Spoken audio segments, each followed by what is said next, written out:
Welcome to Hell of a Picture. I'm one half of your co-host, Andrew Bartlett, and I'm sitting across the internet, as I always do, from my dear friend, Mr. David Hollinshurst. How are you today? I'm doing well, man. I'm doing real well. I was up early this morning. I'm feeling spry, and I'm ready to get into Interstellar. Oh, I've been ready since last week, quite honestly. Interstellar. I've been chomping at the bit to get at this. Oh, man, this is I'm so stoked to talk about this movie. Following, we did last week, Chris Nolan's first film, and now we're jumping into something much more vast, much more on a larger scale, and we're going to see if Interstellar is a hell of a picture. Mm-hmm. David, we're going to do something this week that we're going to kind of start doing moving forward, and we're just going to give a little bit of a rundown of the kind of, if you haven't seen the movie or you didn't get a chance to see it, but you'd seen it a few years ago, like a lot of these movies, we'll just give you kind of a refresher on the key points you need to follow. So Dave, you want to hit us with the rundown? Yeah, absolutely. So Interstellar is the story of a not so distant future where Earth is struggling to feed itself. Blight is claiming crop after crop and the planet is being rendered uninhabitable. Cooper, played by Matthew McConaughey, is a former NASA pilot and engineer who, like pretty much everyone else, is now a corn farmer. He lives with his two children, Tom and Murph, and their grandfather, Donald, and when a gravitational disturbance that Murph calls her ghost upsets things around the farm, Cooper and Murph set out to find the source. They stumble on the remnants of NASA, who are trying to find a way to save humanity. Cooper is enlisted to join the mission by his one-time mentor, Dr. Brand, Michael Caine, the legend. And he and the younger Dr. Brand, the daughter of Michael Caine, played ably by Anne Hathaway, blast off and try to discover the fate of the Lazarus mission, a one-way reconnaissance expedition that traveled through a wormhole in hopes of finding humanity a new home. So, Interstellar was directed, of course, by our man Christopher Nolan. It was released in 2014. It cost $165 million, and it made a whopping $733 million. It was generally well received, I would say largely positive, and the cast is stacked. As mentioned, we got McConaughey, we got Caine, Hathaway, Matt Damon, Jessica Chastain, a young Timothée Chalamet, John Lithgow, who, I mean, you gotta love. And the list goes on, really. It's it's a who's who of who, man. Like this is a banger. Well said, man. That was a good rundown. I think everyone's up to speed. Nothing more I really need to add. Yeah, we're all up to speed. If you haven't watched it in a while, but now you know what it's about, and now we're gonna get into it. We're gonna figure out if Nolan's, our second run at Nolan, is a hell of a picture. So where do we want to start today, Dave? Yeah, I really wanted to open today. Start with some. Yeah, I wanted to open talking about how cinema, and I think this is a sign of good cinema, can change over time. And to put it another way, how each of our experiences with it changes over time, either as a result of a change in ourselves or a change in culture and society. And I bring this up because my experience watching this, totally different from what I remember. It's been a few years since I've seen it. And the things that are in my mind today, and I would say probably in a lot of people's minds, have changed quite a bit. And that really informed how I saw this film.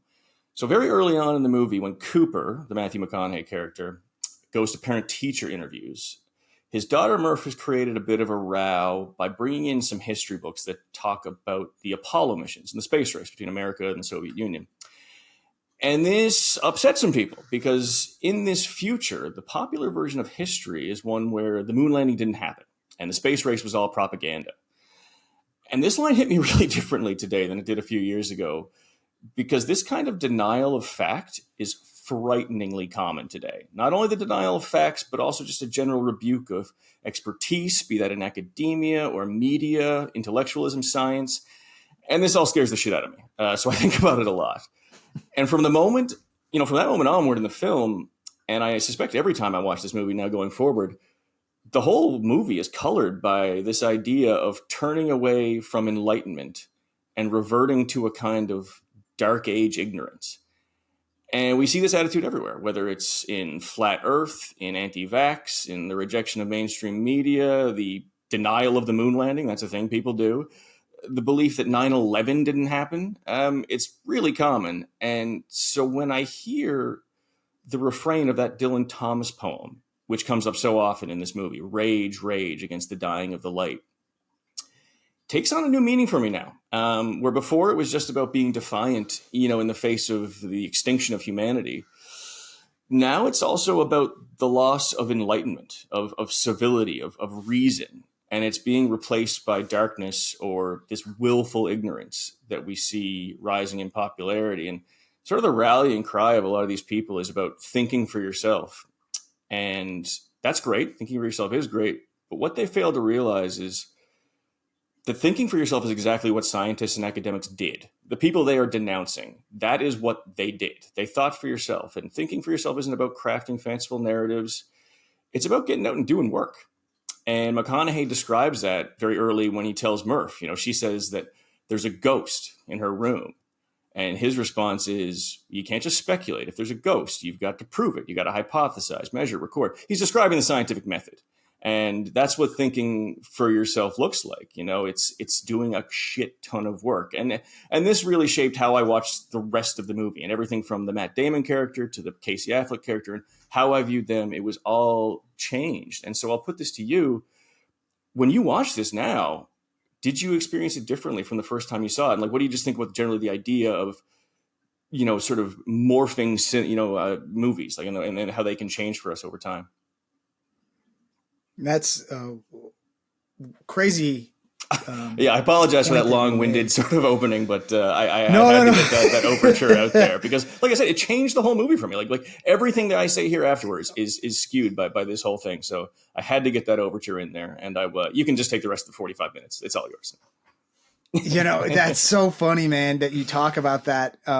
And how cinema changes over time for us, but viewing it from a sort of how you view society, how you view culture, how you view what's happening in the world around us, and then you are applying that to a film, like in this case. That moment, that scene with the teacher and the parent teacher with Cooper, yeah, that kind of hit a bit hard. I was like, oh yeah, they deny the moon landing, and it was all a hoax, and it was.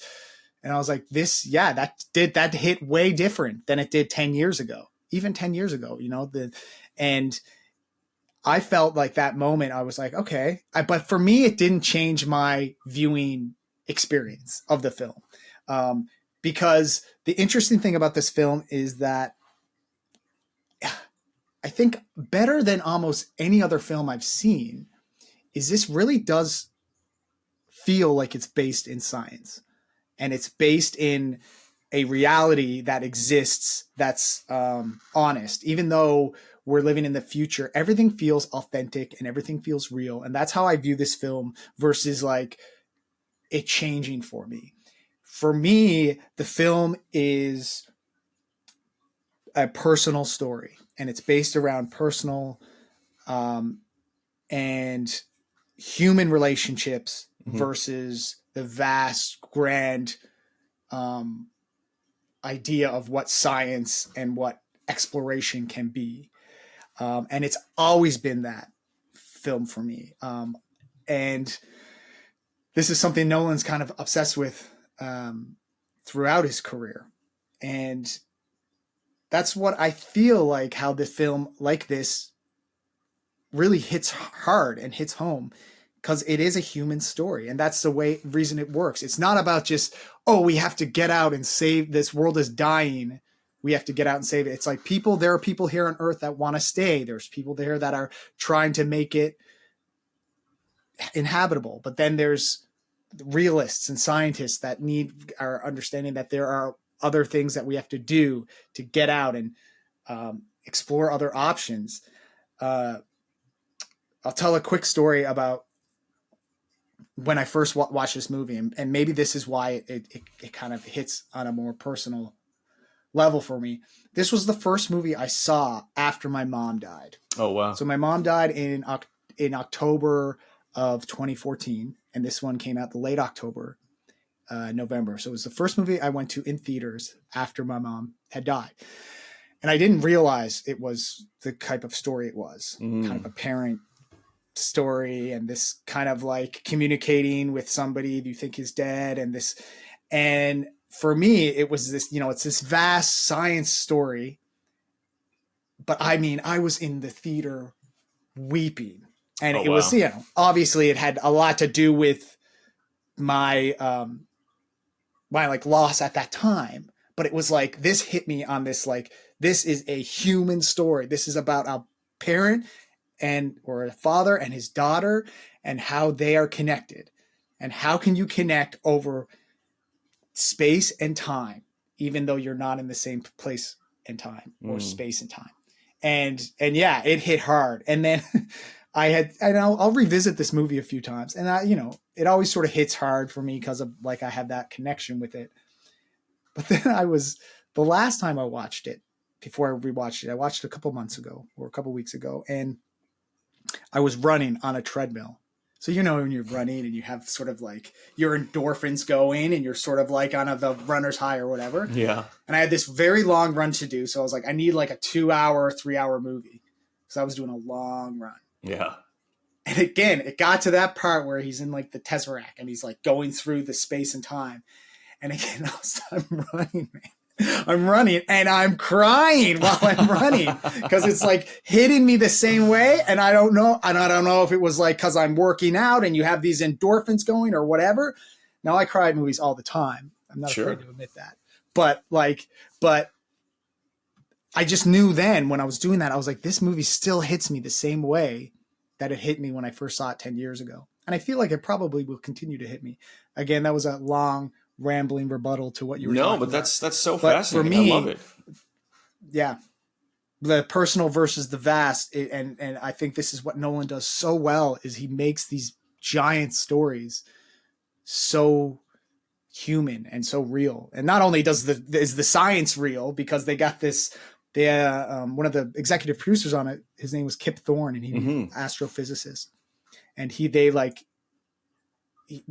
was like obsessed with this story, and they had been developing this story for a long time. And he sort of came on and was like, this is the science behind it. They were making like literal math equations for how the wormhole would look. Like, it's not going to, or the black, it's not going to look like this. This is how it's going to look. This is what Einstein's theory of relativity actually says. So how it's depicted in other films or other pieces of pop culture or whatever, it's like, none of that is actually accurate. This is how it would, if it did actually happen, how it would actually look. Anyway.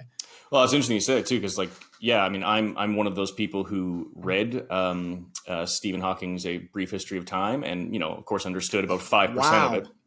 But yeah, that's one of the things.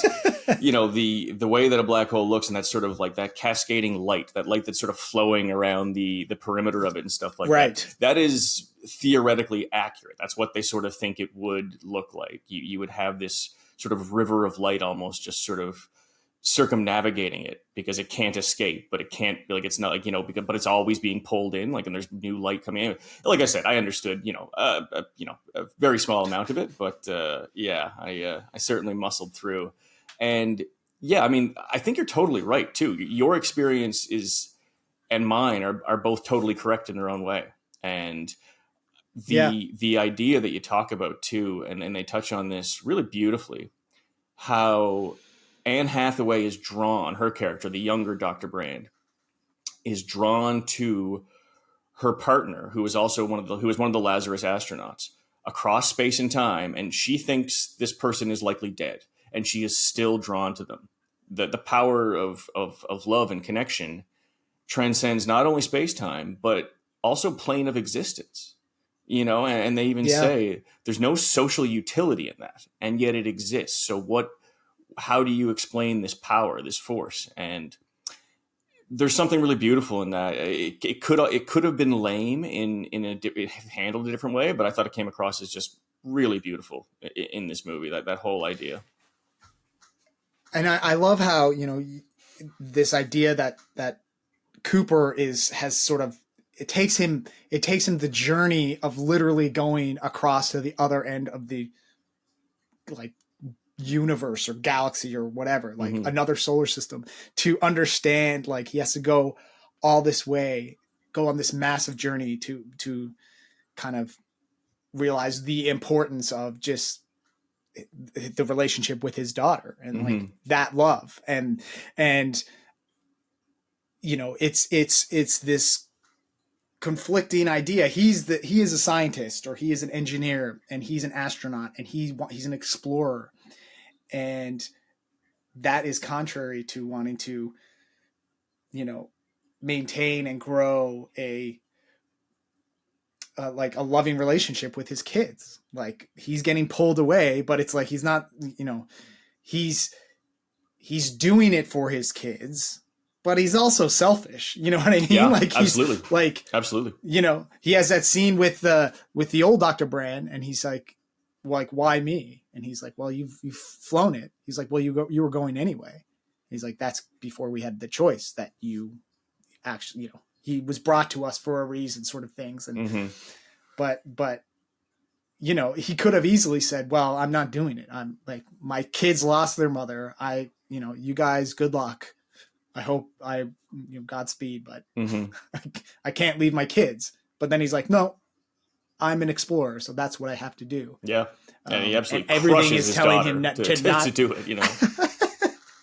Yeah. He's like, oh, by the way, I'll see you in about 65 years. Yeah, we might be the same age. The way he handles that scene is, you know, it's really indelicate. Like, you know, and I love that she doesn't let him off the hook.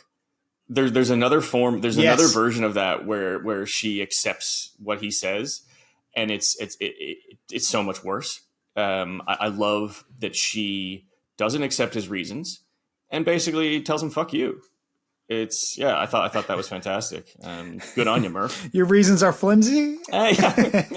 Let's go get some dinner. All right.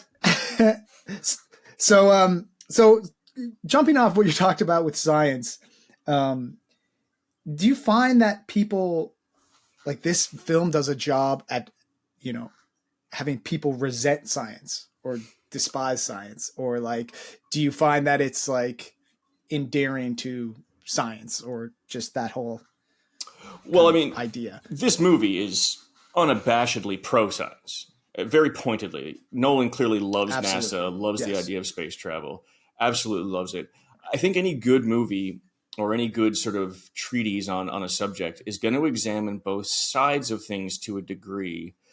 And I think they do that a bit in this movie, but maybe I'll get your thoughts afterwards if you think it's enough. And like you said, I talked about the popularity of denouncing science, and you wonder why people do that. And I think part of the issue for some people is the way they feel academics kind of talk down to them.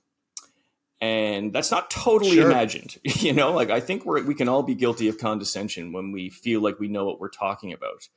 And for a lot of people, this creates an antagonistic relationship with intellectualism, with science. And unfortunately, that can drive them to embracing some pretty fucked up shit, to be perfectly blunt about that. And the Topher Grace character, I think, kind of embodies that. Getty is his name. And he's Murph's love interest, sort of. You know, they don't really get into it a ton, but you get that sort of that idea. But he's a colleague. He's a colleague at this NASA, you know, this new NASA. And when they go back to the farm together, and they realize that Tom, the Casey Affleck character, Murph's brother, his wife and his son are sick. They're both coughing, and the dust has obviously created some kind of lung condition. And Murph wants to get him out of there. Tom resists. And then Getty, Topher Grace, takes this kind of tone with him, which is how I think the cognoscenti in our society kind of speaks to people who they feel like are beneath them. And, you know, he starts it with Getty. He goes, let me make something abundantly clear. And he does it with that kind of sneer. He gives him the college boy. You know what I mean? Gives him the college boy. And Tom turns around and slugs him in the mouth. And not undeservedly, I would say. You know, you're in someone's house. You're talking about their family. And you're going to give him that? Like, you know, come on, man. And so, look, is Tom's reaction not to scale with the slight? Yeah, I would say so. I think it's out of proportion. But this sort of shows us how science can kind of be a dick sometimes, because Getty is being a dick in this situation. Is he well-intentioned? Sure. Are you treating someone like a piece of shit? Kind of, you know? And so this is something that I'm glad they take the time to show. And it's it's reflected a lot in our world today. People making a choice as a reaction that is incommensurate with the thing that they're sort of responding to. You know what I mean? Like, you see this, like, people sort of drift to the right side of the political spectrum because they're upset, at the left kind of correcting their speech, telling them that you can't say this, can't say that, or that Christopher Columbus is now an asshole and not a hero. For some reason this upsets people. And so, they've, as a response to that, they turn to, an aspect of our culture that would have us drift into fascism, which I think is disproportionate. And I think that's sort of what's being shown here. So I'm wondering, do you think this movie gives the right amount of consideration to that point? Are we showing, that science can, sometimes it gets it wrong, or sometimes it can be indelicate, lacking tact, maybe, I guess is the best way to put it. Do you think they sort of show the other side enough, or is this a really biased movie? I think for me, the film does a really good job of sort of grounding the science in a reality that seems to work. I still think that the heart of the film is in its characters, and it's like not in the science, but I tend to agree with you that science does kind of talk down a bit to people, or it has a tendency to. Mm-hmm. And that, I think, relates and translates over to Nolan as a filmmaker, because Nolan can sometimes get obsessed with that and get obsessed with these ideas. And it's like, okay, so now in this, situation where we're dealing with, we're dealing with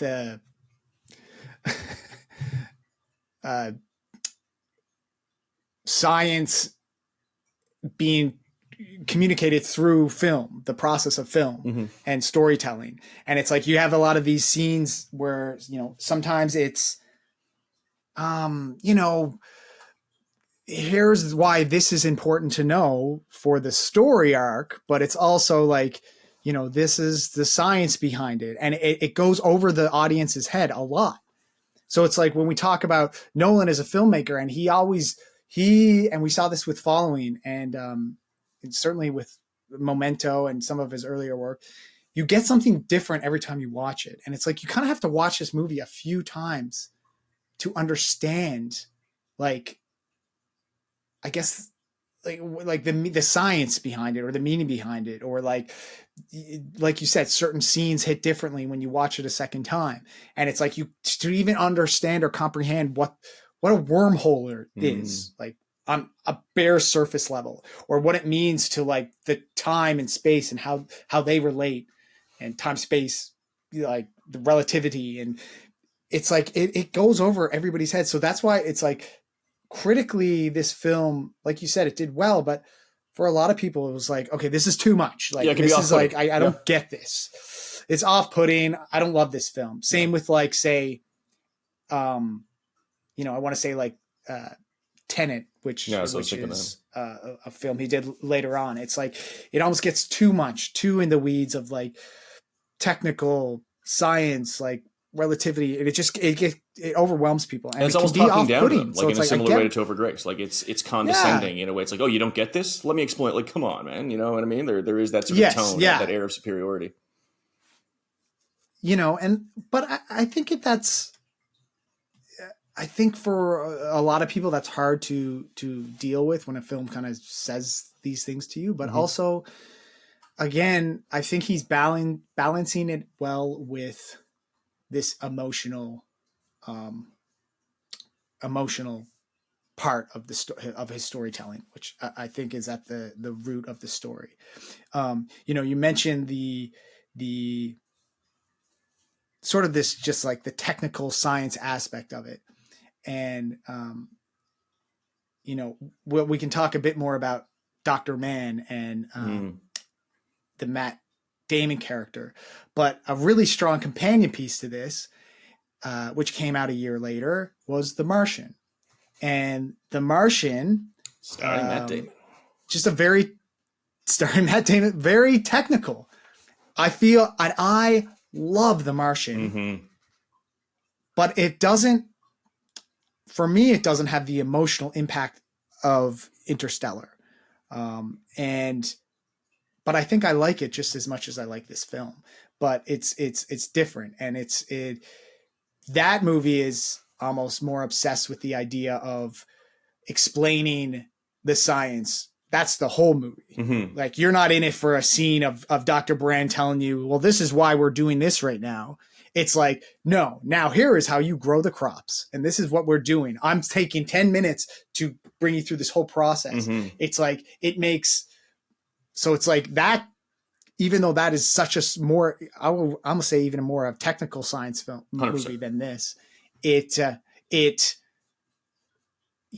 takes you along and sort of like holds your hand more so than this film does. It's a procedural. It's a what procedural. It's almost like watching Yes. Law and Order in space. Yes. You know what I mean? Like, or like CSI. Like, it's Right. going to break it down for you. It's going to show you Right. like step by step the methodology. And I like that. Like, I did like that in The Martian a lot because Yes. it was really well done. It could have been clumsy and stupid, but I thought it was really well done.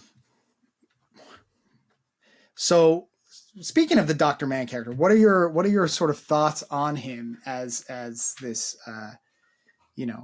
as they're choosing between the Lazarus missions to kind of go to, they choose Dr. Mann's. What is your initial, what are your thoughts on that? I mean, I think Dr. On the Mann Mann is he's such an effective character and carries so much with him. Like, the weight of what he has in terms of, what's communicated through that character, it's pretty heavy. And when I see him, first of all, like, they describe him as the best of us. That's Anne Hathaway's exact words. When asked, like, okay, tell me about Dr. Mann. And she's like, he's the best of us. And then we see very quickly how the best of us can be reduced to a bestial, almost Gollum-like character. You know what I mean? Like, it's just, he is completely torn down to a barbarian, by his isolation, by the circumstances in which he finds himself, which you have to say, most of us would absolutely crumble. Most of us would not handle that well at all. But that brings me back to, what I talked about initially, and this sort of, when they bring up the Dylan Thomas poem and rage against the dying of the light, and that, how I thought that spoke to the loss of enlightenment and reason as much as it did the loss of the species. And I see that in Matt Damon. He loses his reason. He is a man of science. He's a great scientist. He's a great explorer. But he loses all his objectivity, all of his reason through a horrifying experience. And it makes you want, how close are any of us to losing our objectivity, to losing our compassion, to doing something so horrible when faced with trying circumstance? And yeah, I mean, I thought that was really, really interesting character. And it showed you what the survival instinct can do on both sides of the spectrum, because they talk about its beauty, how it can drive you to save people, and how it can drive you to do what Dr. Mann did, which was commit, murder and, just horrible things in the interest of saving himself. What did you think of him? I mean, because I think the Matt Damon performance is spectacular. It must be said. What did you think of the character? Yeah, I don't think I could have put it any better with what you said. I think the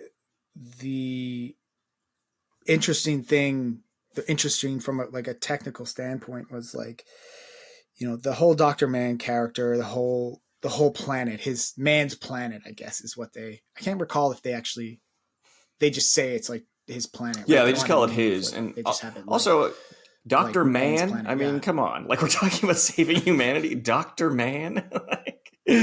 Oh, God. Nolan in the names, man. Nolan in the names. Man. I mean, who I feel really bad for is the, what was it? Romilly? Romilly, yeah. Yeah, played really well by David Giassi. I hope I'm pronouncing that name correctly, but really great subtle performance by him. That's the tragic figure. You wait 27 years for people to come back, and then you die like instantly. And you see it though. Like, I mean, he was left there in a situation similar to man's and responded quite differently. He could have turned Yeah. to despair, and he didn't. So, I think in a way, like there's sort of a sympathy for man, and you feel bad for him, but also it doesn't let him off the hook entirely because you still had the choice, buddy. And he very willfully manipulated his data to bring people to him when he knew it was not the right thing to do. And it's such an interesting corruption of this ideal person. It's exactly what you said. It is this corruption, but it's like this corruption that we sort of also at a human level almost not relate to, but like you said, like how close are we to be like what, like Jesus, like if I was in that situation, like what would I do? Would I just like, Yeah. But Romilly says like, he doesn't want to dream the rest of his life away, and he's still by himself. And he still sees a value in being by himself and trying to do some work. Mm-hmm. And it's like, I sort of envision the man character as, a couple of years in, he's sort of like going through it and doing it, and he's okay. But then it's like, it slowly just starts wearing on you. And then you just realize like, nobody's coming. Like, this is not, it doesn't hit home as much as it until you're there and you sort of see him and he sort of he's describing the planet. But I think more so than those moments with man and with sort of like when the film does a great job, I think, in relating the time space continuum, relativity, like that.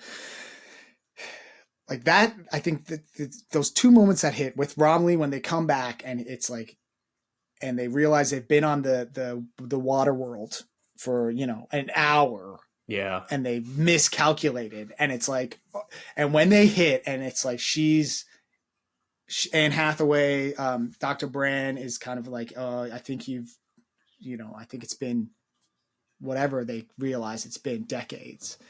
And it's like, that is almost hits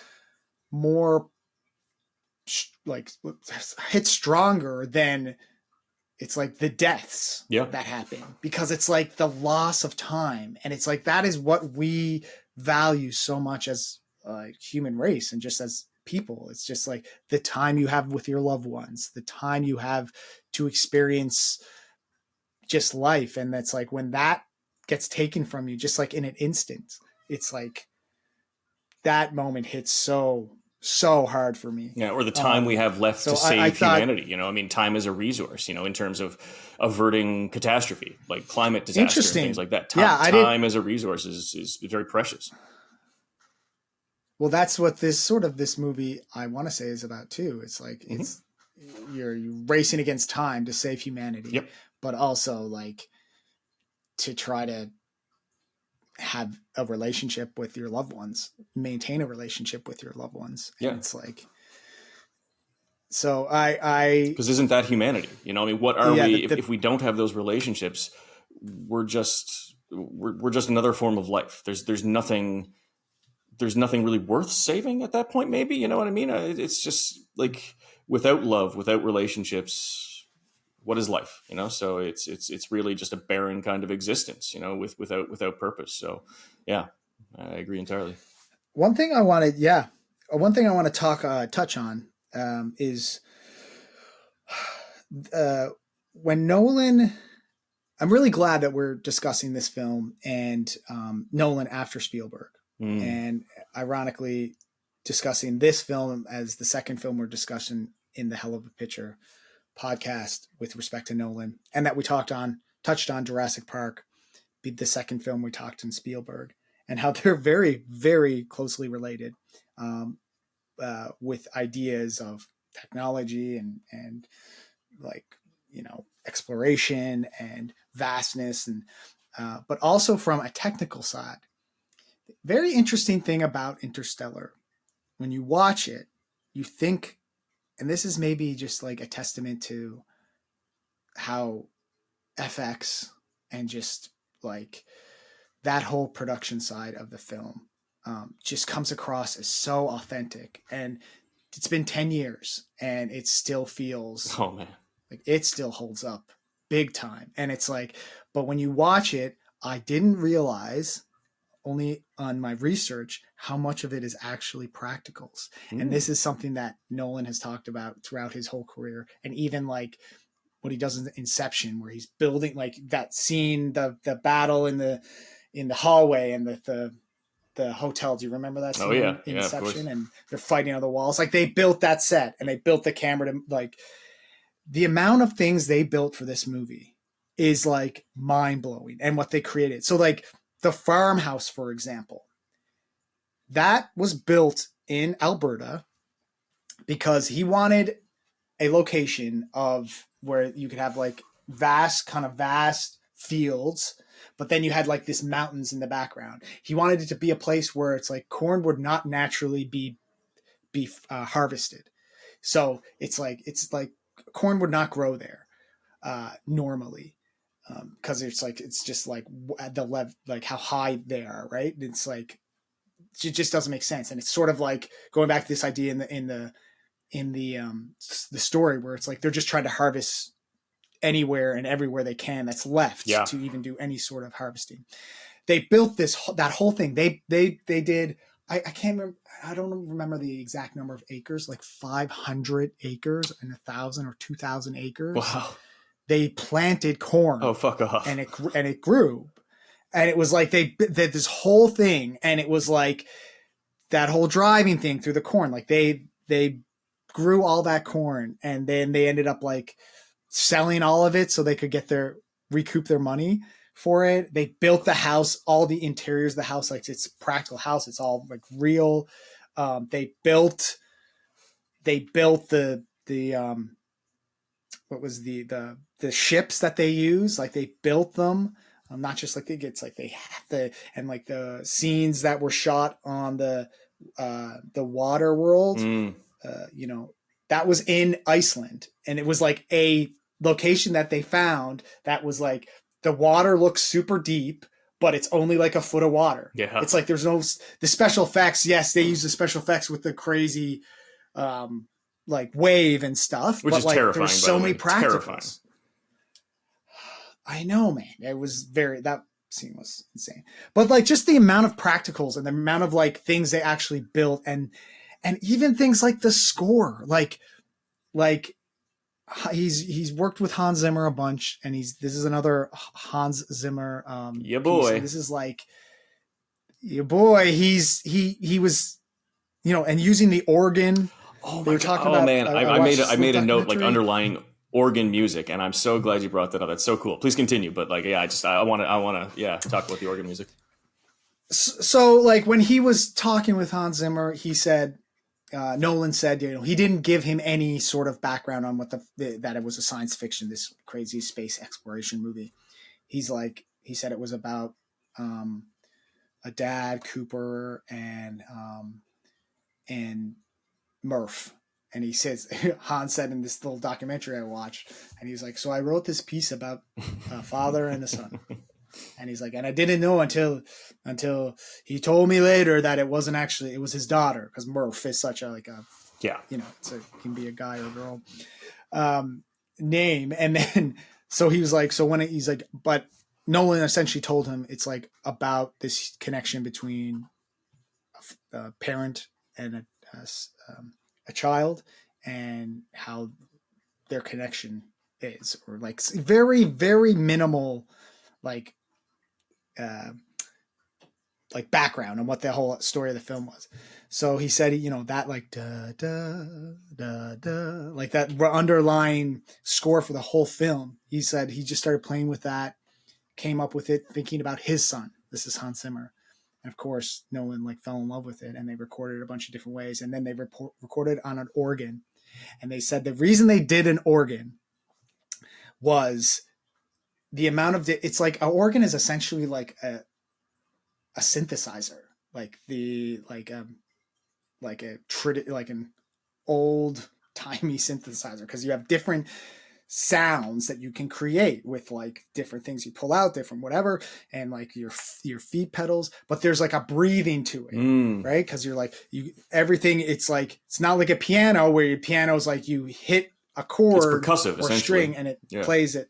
Yeah, and it's like and you can like feel every breath, and it was like this huge weighted thing of being in space, of just like making it human, making it relatable, but it was like this idea of like the breathing instrument, and it was like not impending doom, but like this like thing that's gonna explode because it keeps building and building, but it's like got this breathing human element, and I thought that was like amazing. That is listening so cool. to them talk about that. That is so cool. And like, yeah, when I heard the so organ did music, you noticed I noticed the organ music, and it's interesting. Like, made me think.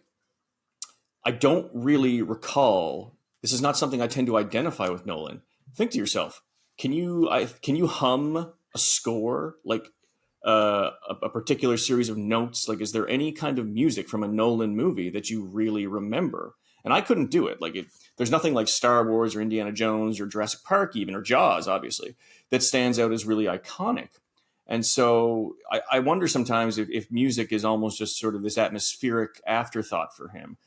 But with this organ music, it stood out so vividly, and it almost it felt like it had like a religious kind of experience to it, because when it happened, absolutely. It was in these moments, these deeply moving, impactful moments that felt like something, like a person who is in touch with God, who is religious, like what they might feel when they're communing with God. And I thought the sort of there was this religious aspect to it, and it was really beautiful. I love that you brought it up. I thought it was so beautiful. The crazy thing, that's like one element in this whole film. One element is like the score, and it's like I'm reading up on all on the film and this the production of it and the vastness. Like you said, it's like pushing $200 million in the budget, whatever 165.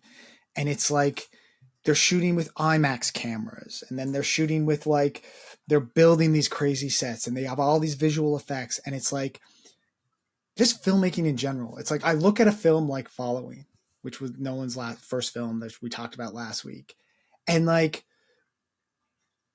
it's like I get that. I can watch that, and I'm like, okay, I process that. I can see how they made that. I can see how he shot that. I can see, okay, this is a cool, unique technique. This is like, I can't even begin to comprehend how you plot out and just create something this huge in scope. Yeah. Like it just, I think I can't remember where I heard it.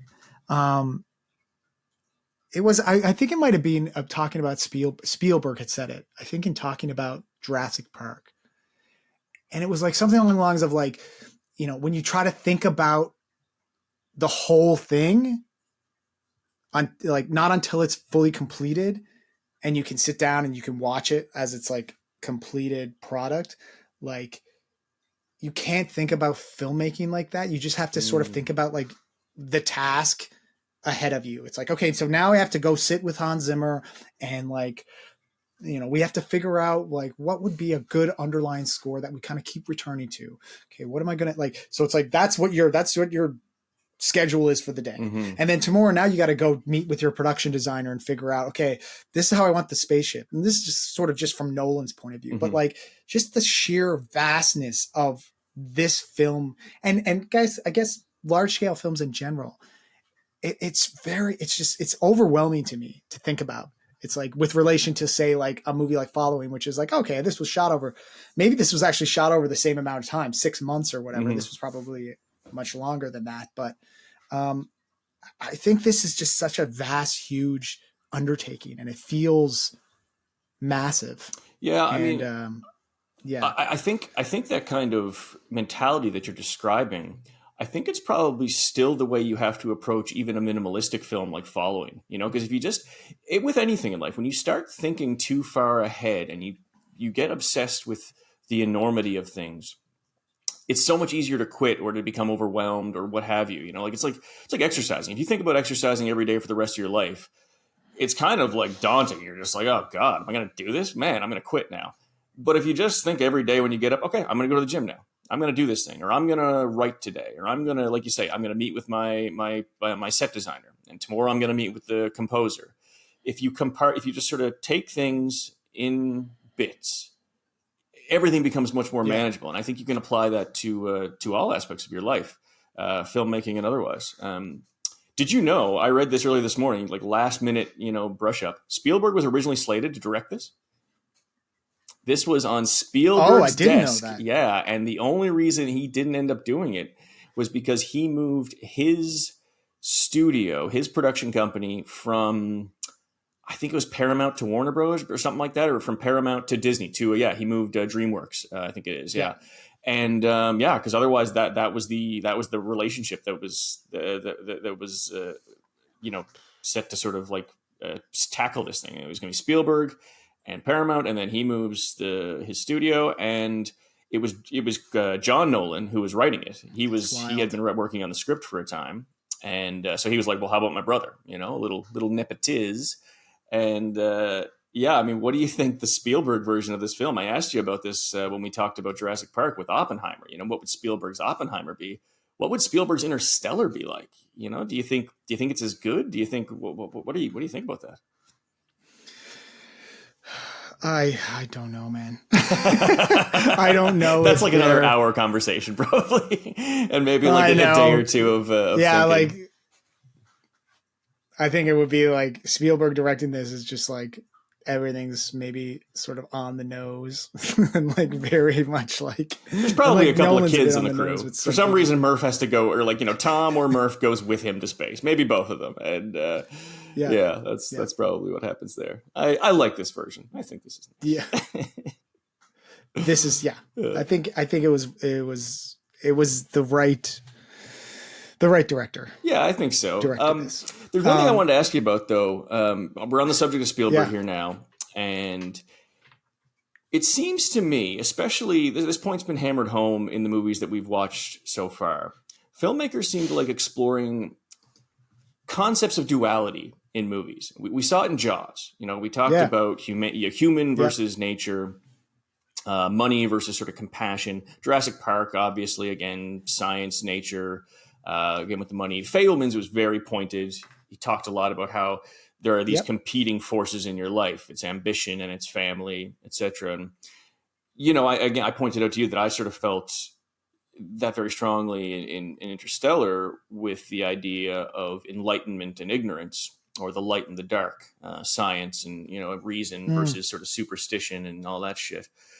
And what do you think it is about this kind of philosophical paradigm that's so appealing? Is it because I think in terms of like grappling with it thematically, it lends itself well to a movie.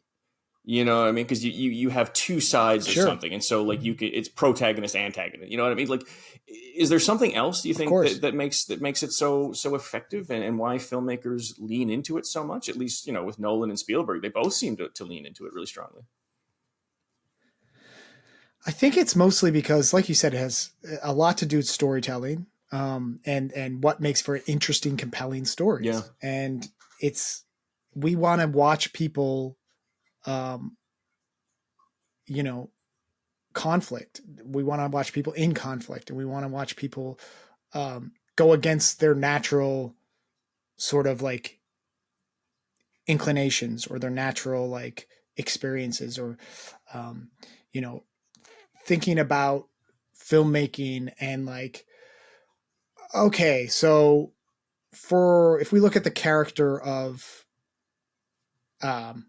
Cooper, and Cooper is an engineer and he's an astronaut and he's been kind of forced to be a farmer.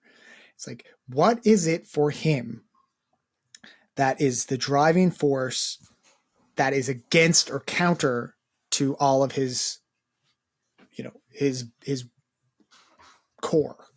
Like at his core, he's an explorer.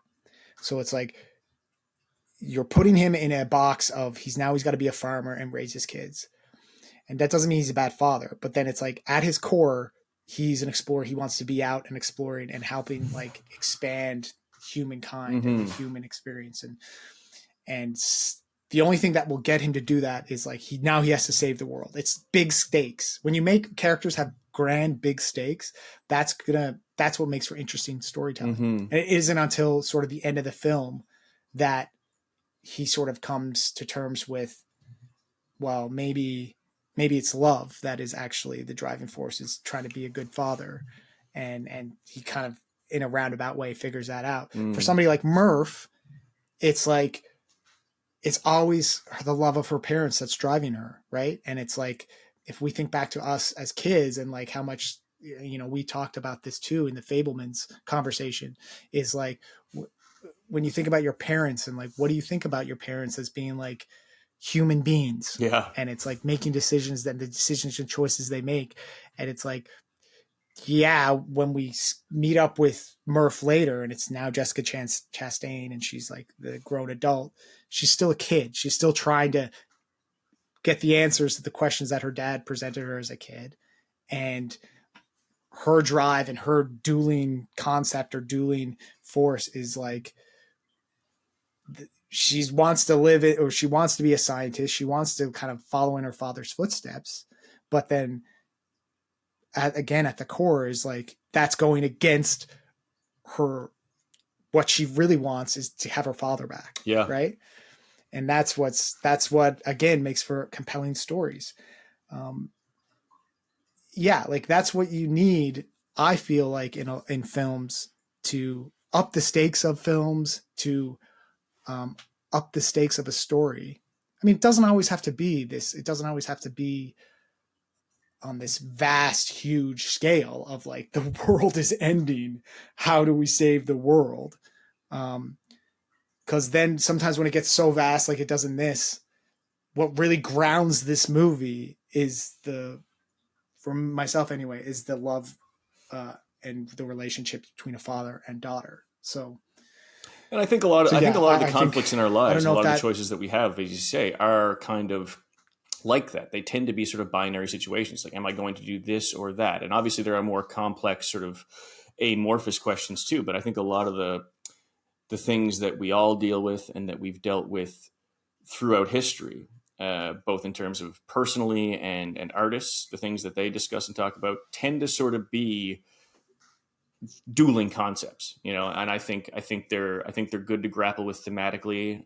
They don't become cumbersome, and people can understand it. You know what I mean? Like we understand the dilemma of one or the other. It makes a lot of sense to us, and I think it really so it lends itself to storytelling in film and other media. So yeah, I think that's an interesting sort of question to ask too. Just sort of why do we lean into that? Why do we love it so much? And yeah, that sort of that came across my mind.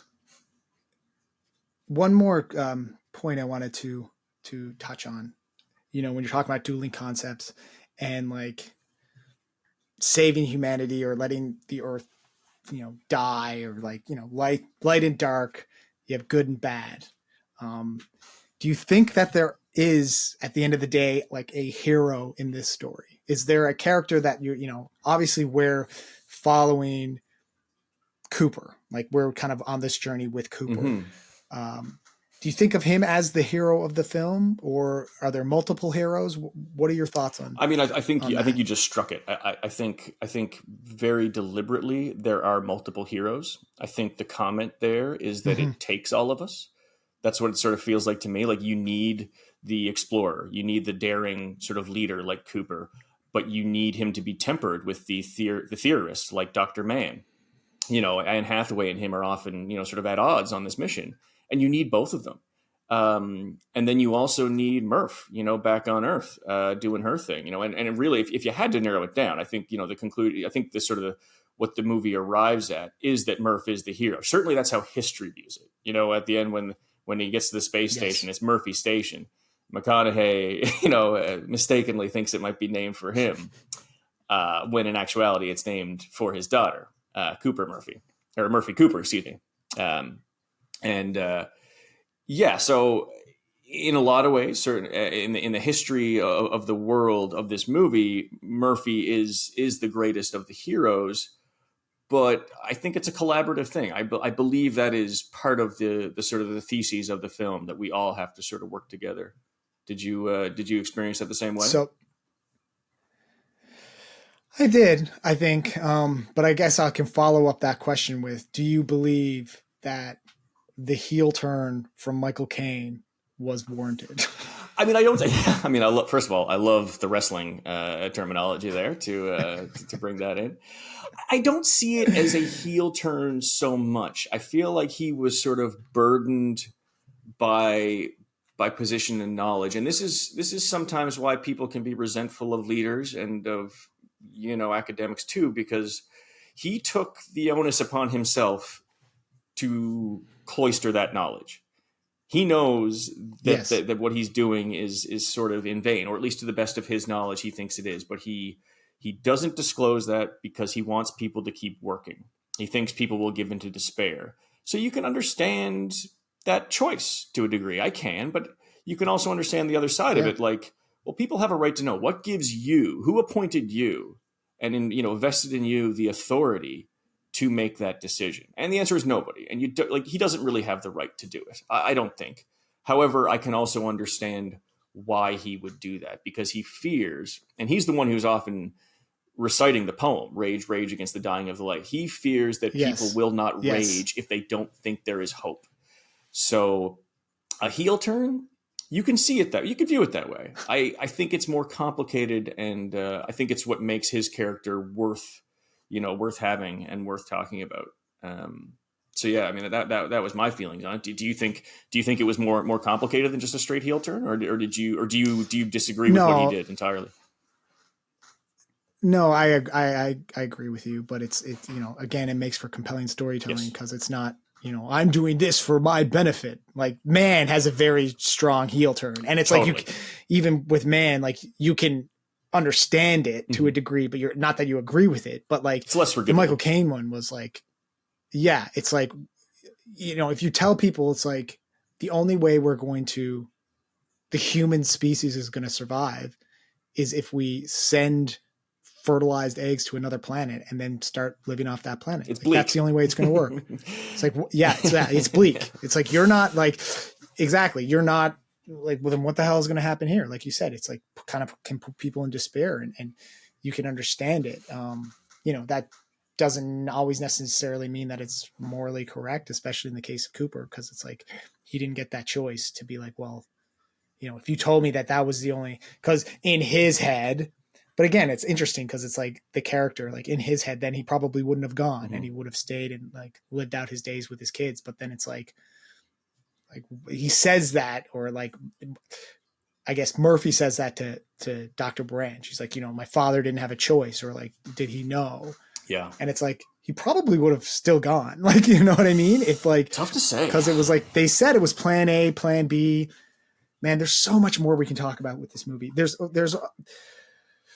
like, we didn't even talk about like the whole, the Tesseract and like the going through like the space and time and like how they projected that, or the science of maybe like a human being falling into a black hole, and like the concept of a fifth dimensional sort of navigation. I mean, there's infinitely more, and like seeing every moment in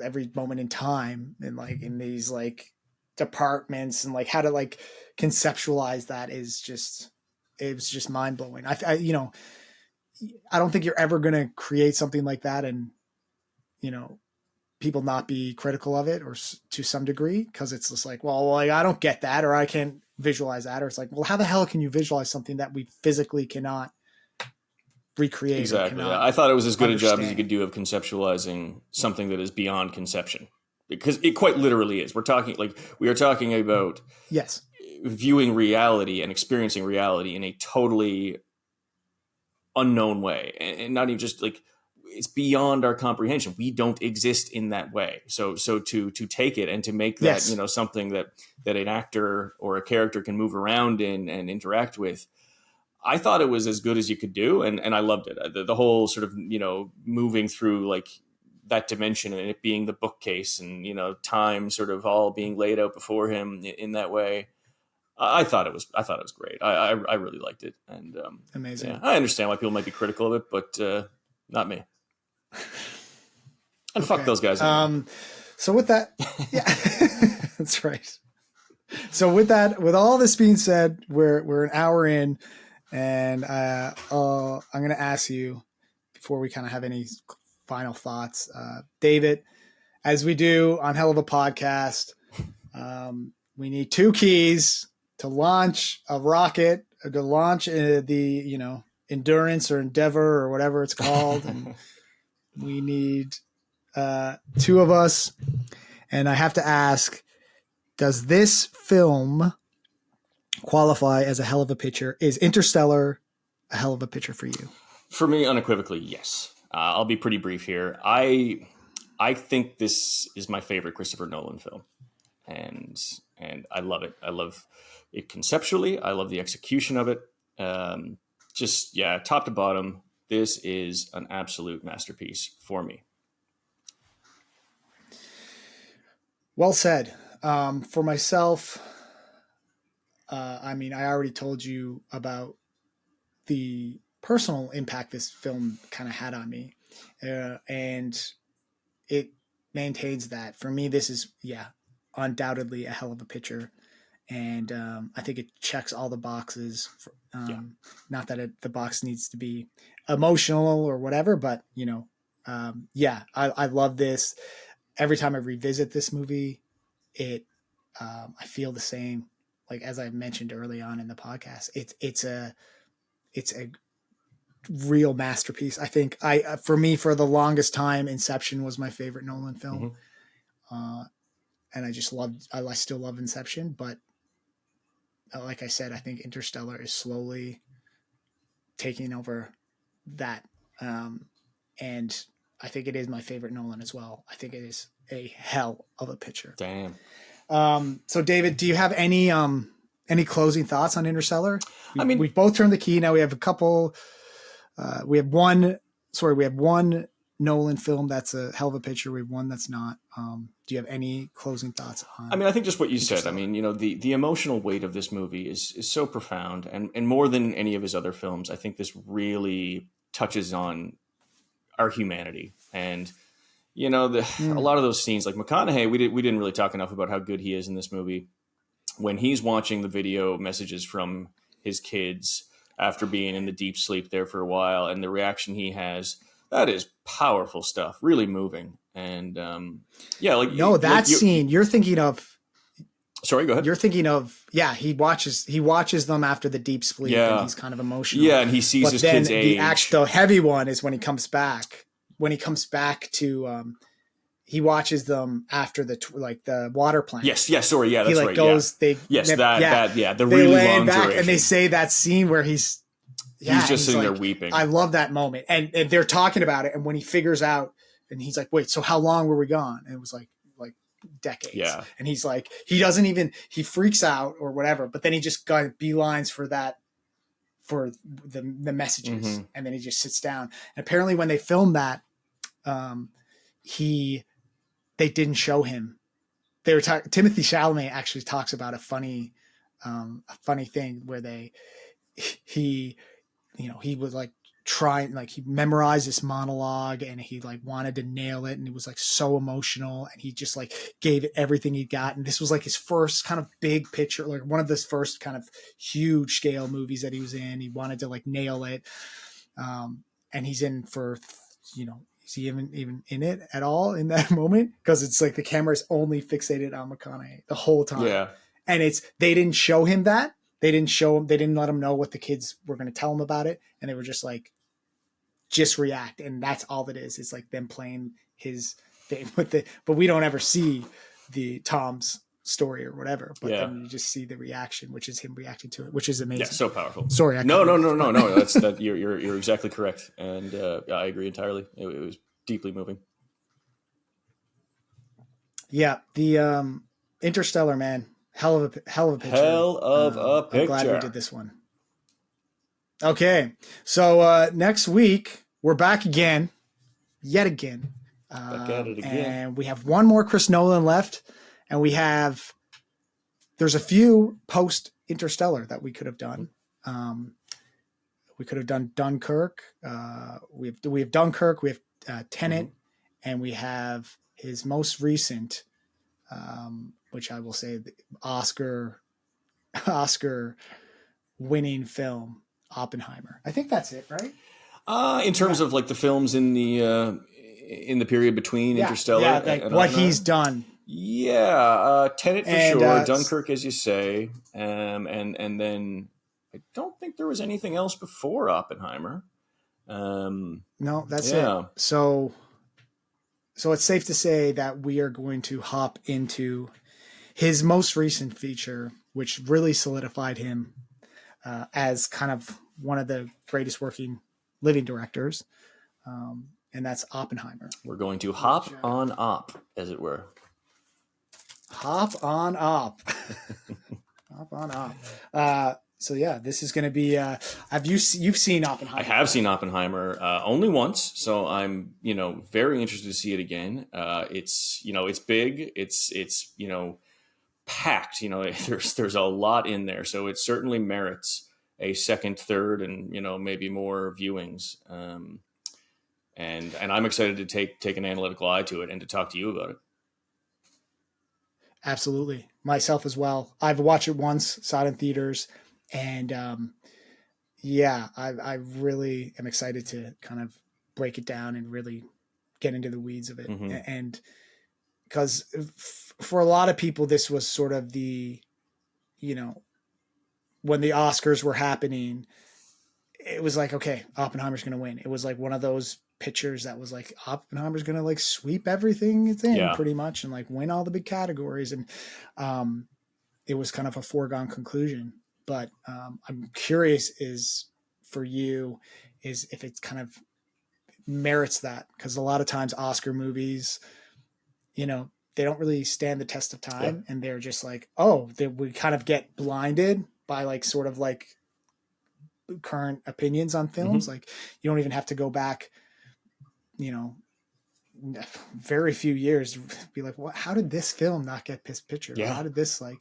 How did Brokeback Mountain lose to Crash? I mean, that's the. I was gonna bring up Crash, and I was just like, like in terms of divisive winners. Crash is a terrible movie. Green Book is not a good movie. Green Book is awful. How did that win Best Picture? The Academy seems to have criteria. There's things that you can do to sort of really give yourself greater consideration. Certain boxes you can tick, it seems. Yeah. And I think, certainly with Green Book, it was sort of it almost seemed like. It seems sometimes when people make movies, they are pandering for an Oscar. It's like, okay, we're going to do this, and we're going to do this, and we're going to do this because we know the Academy likes it, and we're going to have this person, and then it's just like, okay, but have you actually made anything of consequence? And sometimes the answer is no. Well, that'll be interesting talking point for next week with Nolan and Oppenheimer. And was this really made to kind of pander to the Academy, or was this made at the right time, or was this sort of, does this live up to the hype? And is Oppenheimer a hell of a picture? The most important question of all, of course. Oscars, whatever. Absolutely. But are they making movies pandering to us? The Hell of a Picture podcast. That's right. They know the clout we have in the industry. We're building 1 week at a time. That's right, buddy. Okay, so for David Hollingshurst, I'm Andrew Bartlett. Thanks so much for coming on this interstellar journey with us. And we will see you next week on Hell of a Picture.